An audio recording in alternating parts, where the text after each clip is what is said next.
Great Ocean Road in Victoria, and I could not help myself but stop off at my friend Matt and Gemma's place, Captain Moonlight, at the Anglesey Surf Life Saving Club. Matt is a great friend of mine. He's provided me lots and lots of advice over the years, and he came into our Mind Market Kitchen headquarters last year. And so now he's invited us back into his headquarters, and you're going to show us some of your signature dishes that you love to put on that really speak of the seasons and provenance. Definitely. Welcome. Hi, thank you. So good to be here. I know. It is one of my most favourite places here. I love Captain Moonlight. I love the backdrop here. I love your food. So I'm really, really happy to be here. Yeah, and I'm excited as well. Thank you. And today we've got a real beautiful dish that I've had on since the start. It's grilled cheese, and I sort of change it up with the seasons. And today we're going to do it with some beetroot and some burnt honey. People here love it. It's like sometimes when you get sort of cool weather, people love this sort of melty grilled cheese going on. Absolutely. So, yeah. I've eaten this dish in many of the different seasons, and it's always really delicious and really, really good. And I love that you change it with the seasons. Yeah. So beetroot's in season at the moment? Beetroot's lovely. Listen, I've been growing it in my backyard. I've got a really great way of cooking it. I bake it and it sort of steams in itself, and it's really lovely and juicy, and it keeps its sort of natural flavour, I think, you know. So firstly, yes, what are we starting with? we're going to start baking it, okay? So beetroot takes a bit of time. Yeah, so this is going to take about 30 or 40 minutes. Yeah. And, you know, but once it comes out, you'll see it peels really easily. And it's super delicious, keeps its natural flavour. So, look at this. This is amazing. These are grown in your garden in Anglesey. You can't get any more local than this, can you? but we grow a whole type of stuff, fennel and corn and, you know, little herbs and stuff that we can pick, and it sort of like highlights some of our dishes. And this is one of them, you know. Like today, we're going to have the beetroots, but since the leaves are really nice and fresh and beautiful, we're going to introduce that as like a little, you know, a couple of leaves and salads on the plate as well. Yeah, beetroot leaves are delicious. You can eat them fresh, or you can lightly saute them as well, and they're great. We've got a pan there. Fill that right to the level of where the rack is. All right. Now, I just cut the beetroots off at the top there. The idea of this is it's sort of, when we bake it in the oven, it sort of steams in itself, but it's not boiling. Because once we boil beetroot, it loses some of that, sort of that natural freshness that I love about it. So this is like making your own combi steam oven. Yeah, exactly. Cool. I love it. Look at these. Chopped off. And I love homegrown produce because they are all different shapes and sizes. They're donkey. I love it. Look at them. Beautiful. Excellent. Things of immense beauty right here. We just cover it with foil, nice and tight. Nice and tight. Throw it in the oven. What temperature? Listen, I put it to about 170 for about 35, 40 minutes. I always prick them though. Like a cake. Yeah, exactly. Yeah. Cool, so 170, about 35 minutes, and I'm gonna bake these on. Perfect.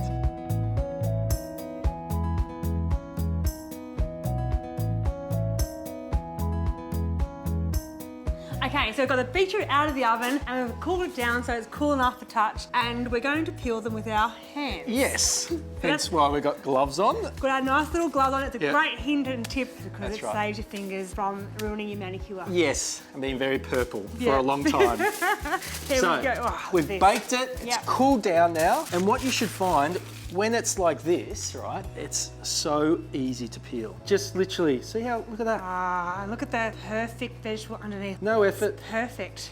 whatsoever. Ah, this is a great technique. I love Super this. simple, quick, and it keeps its natural beauty. And these are from the Gange Co-op. Gange Co-op. Gange Co-op. So, Tell me about that. Ma and Pa, okay? We've got lots of little allotments, little vegetable patches, and you know, we just grow whatever's around really. Yeah. What comes in, little seedlings we put in there. So that's been going now for probably a good 6 months. Really? Yeah, yeah. So, you know, and it's a real interesting, our customers get right into it. We get right into it, and I think it's just a lovely way to show people that we care about what we're doing as well. I love coming in here and looking in the baskets and seeing what's come from the garden. I think it's a really nice way to ground yourself and work with the seasons and understand what's going on. Yeah, definitely. It's great. So what we're going to do now is we're going to do the sauce. Tell me about the sauce. The sauce really, what people don't realise is that you can burn honey, you can take honey to a real boiling point, and it starts changing characteristics of flavours, you know. And today we're going to burn the honey and we're just going to deglaze it with a bit of sherry vinegar. Oh. So we have this sort of like little burnt notes and sweet and sour. In the culinary terms, you call it like a gastric, but it's a sweet and sour sauce. We've got 100 grams of honey. We use a local honey Yes. from a guy that comes by, and we get honeycomb off him as well. I love how you say that. We get a local honey from a guy who comes by. Like everything in Captain Moonlight is so local and delicious. Yeah, it's wonderful, and not only that, it's a lovely way to connect with the community. That's, you guys, And this is what connection to the community. Yeah, this is what it's all about. It's a community place, and you work locally, Yeah. and it's really developed as a restaurant like that. I love it. So it's starting to come up to boil. Rightio. Do you want a little whisk? Little whisk. And so what we do is we just see that it's bubbling away. Smell that honey. It smells delicious. Oh, you can really bring it up and boil it quite a lot. See how Really it's caramelly. Yeah, it's really turned to a nice little caramel, similar to sugar. Sugar. The little burnt notes have come out. You really smell that caramel. Yeah, like- and we're going to just deglaze it a little Right. bit with some sherry vinegar. If you're really measuring it, about half the weight of the honey, so about 50 grams. Rightio. So pour it in, Okay. and it's going to glaze up. More? A little more, and a little more. Stop there. Thank you. There you go. And we just bring it back onto the heat, right? Take it just so it just sort of absorbs all those flavours and it comes up to a nice little consistency. Look at that. This can be a dressing for a lot of things. It doesn't have to be for cheese. Yep. It can be for some meats as well. right. And you just pour it over the top with some olive oil and it's perfect. So tell me, it's cheese time. Cheese, the main ingredient. Grilled cheese. Yep. What are we talking about here? This is a kefligevaria. It's a Greek style of cheese. Yep. But you know, you can use halloumi or any other cheese that melts really well in the pan. Right, pans on. Pans Getting on, hot. put a little bit of olive oil in there. You'll see, once we put it in there, Oh, hear that that sizzle? sizzle. When I was a professional cyclist, or trying to be a professional cyclist, one of the things that tipped me over the edge to quit was grilled cheese. Really? Yeah, I was like, I can't be a cyclist anymore and have restricted calories. I want grilled cheese. Yeah. It was a part of the whole weekend of soul searching, and it was over grilled cheese. It was beaten by grilled It cheese. was. That's excellent. So good. What's the best way to cook grilled cheese? I reckon you would have the best technique. I cook it similar to a steak. Yep. Okay, so probably about 60 one side, 40 the other. Radio. And so what we're seeing here, we're seeing the lovely little bubbles Know coming up and little caramel notes. Yeah, you can see- Little burnt notes going on there. Yeah. And that's exactly what we're looking for. Yeah. The worst thing you can do, okay, is keep on moving it around. Radio. Because all you're going to get is One a turn. fondue of cheese. Yeah, don't want a fondue of cheese. That is so incredible. That's worth quitting professional I cycling think for, it is. For sure. Most sports, I Yeah, think, most in that sport, case. absolutely. Like I said, see how it's all melting and Yeah. becoming molten inside? That's exactly what we want. It looks, Okay. it's beautiful. Beautiful. What else do we need to do? You can chop up the beetroots. Now, I'll just do it randomly. Just cut Right. them randomly. And it's almost like we want to do it as a salad. Right.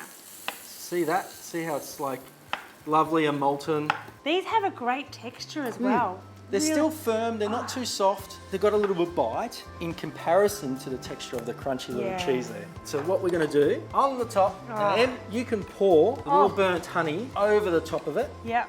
We just place it around and look at that natural beauty.